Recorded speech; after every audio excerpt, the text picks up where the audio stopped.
তো কারা কারা লাইফে চাকরি করতে চাও হাত তোলো।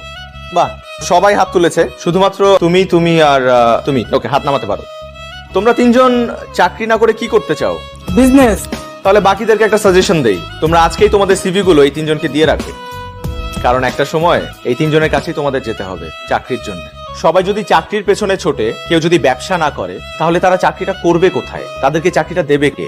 সরকারের পক্ষে তো সবাইকে সরকারি চাকরি দেওয়া পসিবল না। দেশে যত বেশি ব্যবসা হবে তত বেশি কর্মসংস্থান হবে এবং তোমরা ভালো ভালো চাকরির সুযোগ পাবে। তারপর আমি খেয়াল করেছি যে সবার একটা ভ্রান্ত ধারণা আছে যে বিজনেস করলে বড়লোক হওয়া যায়, বা মানুষ ব্যবসা করে শুধুমাত্র বড়লোক হওয়ার জন্য, কিন্তু বিষয়টা কিন্তু তা নয়।